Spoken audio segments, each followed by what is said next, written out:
the fact that completely opposite things can work for different people. So, veganism on one side and carnivore on the other, for example. I mean, that says to me that there must not be one right diet. And if there was one right diet, I think we probably would have found it by now.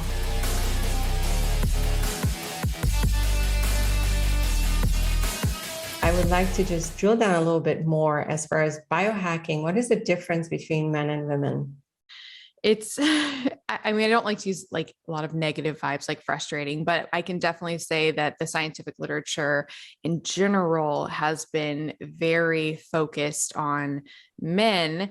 And the ironic thing about that is, for example, they often won't include women at certain times of their cycle or things like that, because they don't want they don't want it to be another factor to take into consideration. So it can do women a disservice because it can completely ignore so many, I mean, women just in general for the scientific data that we have about different things related to health. So I'm glad to see things are changing. Yeah, well, we have 50% of the population at least. So, Yeah. and women are just more complicated because of our hormones going up and down and different stages of life. We have different, hormones to take into account.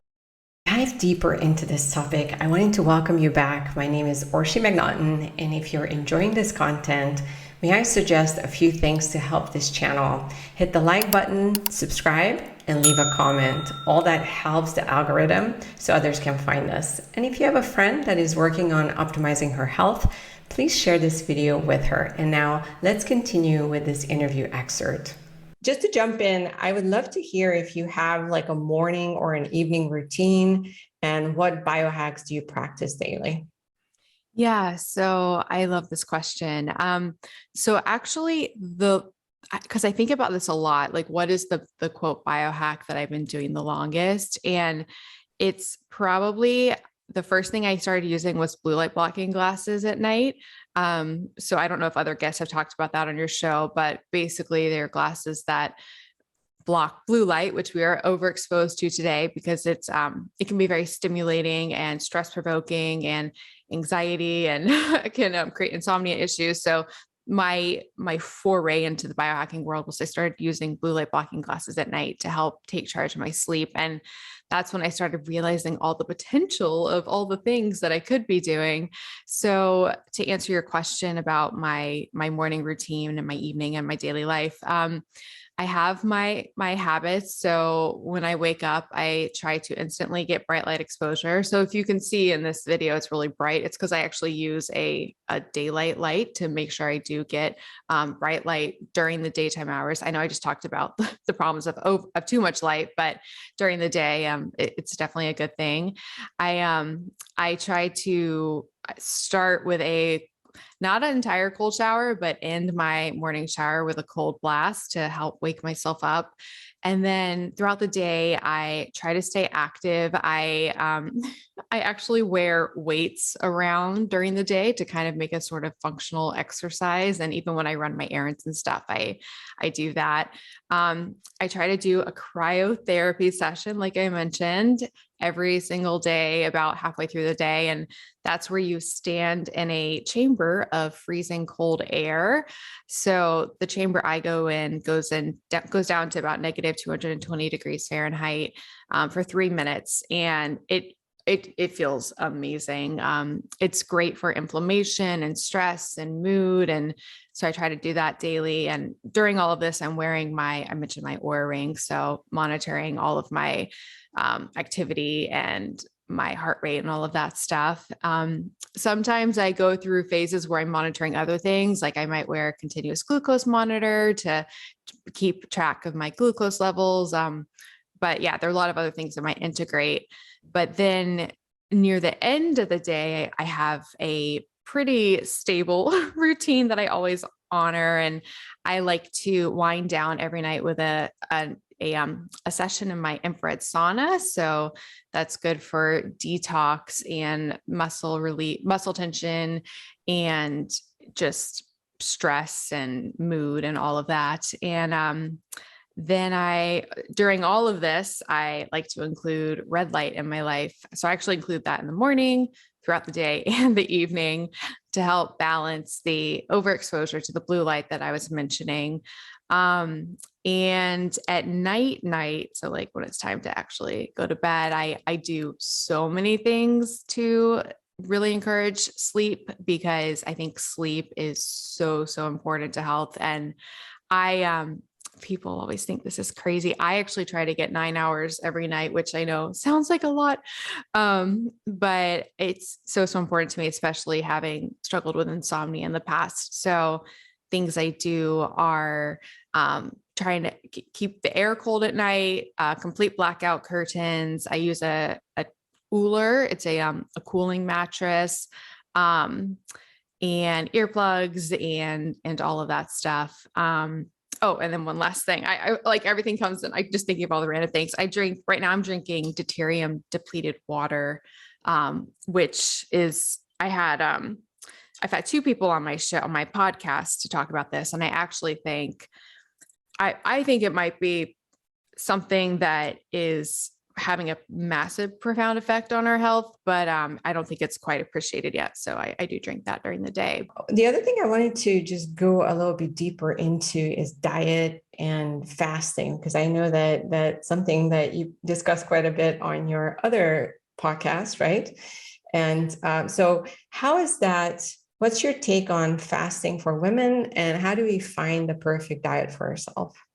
Well, what I think is important to keep in mind, a few things. One is that so if you look at the clinical literature on women and fasting, so if the majority of the negative studies, so studies finding problems with fertility and things like that, and stress and insomnia, are usually conducted in rodents. And the problem with that model is, it's great that we can study rodents to learn a lot, but when it comes to specifically studying rodents for the effects of fasting on females, the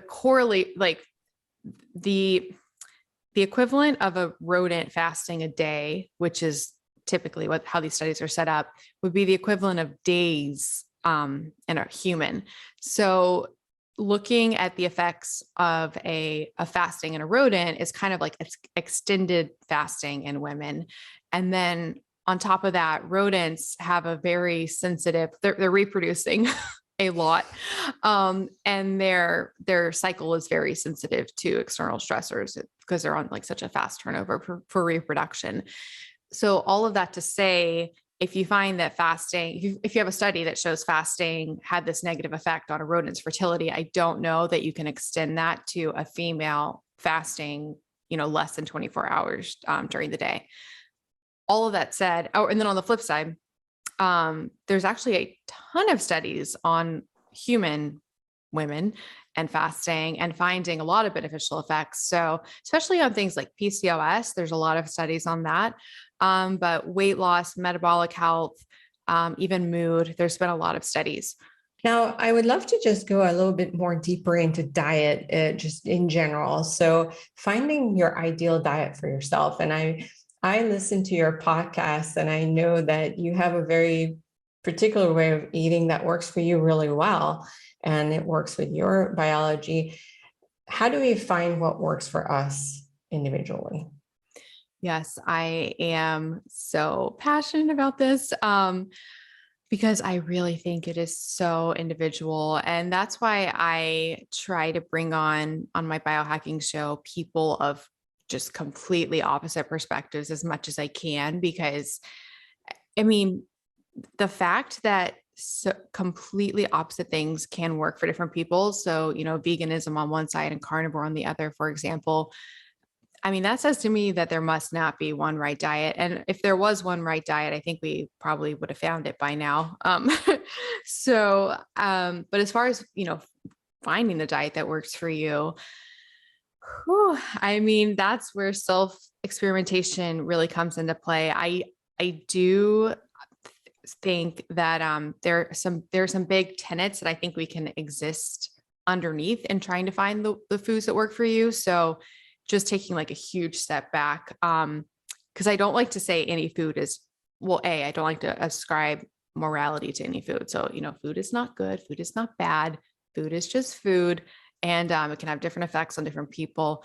But I think coming from like a whole foods approach is a really good way to start in general. So you could argue that the processed foods that we eat today, maybe they're not exactly food. So maybe we can count them as, being a sort of not food in a way. But as far, going beyond that, I think the two tenets I was talking about, one is that especially people who struggle with metabolic issues, they might find that actually looking at their macros can be helpful. So some people do better on a low carb diet. For example, I started doing low carb. That's how I fell into the whole health world. I'm not low carb now. Now I'm very high carb, actually. Some people do better on a lower fat approach. And I think at least what works for me really well, and I've seen work really well for people, is trying both of those approaches, but not at the same time. So, not combining super high carb and a high fat meal together can be problematic, I think, for a lot of people. So I found a lot of freedom because I do a 1 meal a day intermittent fasting approach. And I found a lot of freedom, and I make all my meals either high carb, low fat, or high fat. Well, I don't even really do that high fat, or moderate fat, low carb. So playing with the macros. And also I want to say to all the women, I think it's really easy. I think a lot of people, they'll be doing a standard American diet, or they might, a lot of people like me come to the quote health world by trying a low carb diet or keto diet. And I think a lot of people get stuck there because it will work so well in the beginning. And then you get this fear of carbs and you think that you have to be low carb or keto for the rest of your life. And I see so many people get stuck, even though they're not experiencing the energy anymore or the weight loss. I have had so many people who have been doing low carb, and I have suggested to try something like what I do now, which is I eat high protein, like high fruit, low fat, and it works so well for me. Not saying that's like the one way to go, but if you're doing low carb and keto and it's not working so much anymore, you might want to try just like flipping everything completely. The second tenet besides the macros was food sensitivities. So people, can have inflammatory responses to different foods. And I think it's really, really important to find the foods that are nourishing you without creating inflammation. So, the obvious ones would be things like gluten for a lot of people, lectins. Some people have problems with dairy, but the reason I made my app called Food Sense Guide, it was because I was just personally overwhelmed with all of the different potential things that I could have been reacting to. Hey friends, thank you for your interest in biohacking for women. I invite you to join our free virtual event by heading over to womensbiohackingconference.com to grab your free early bird registration gifts and watch similar interviews with 20 other world-leading experts, physicians, nutritionists, and industry pioneers that discuss health optimization topics through the filter of women's health.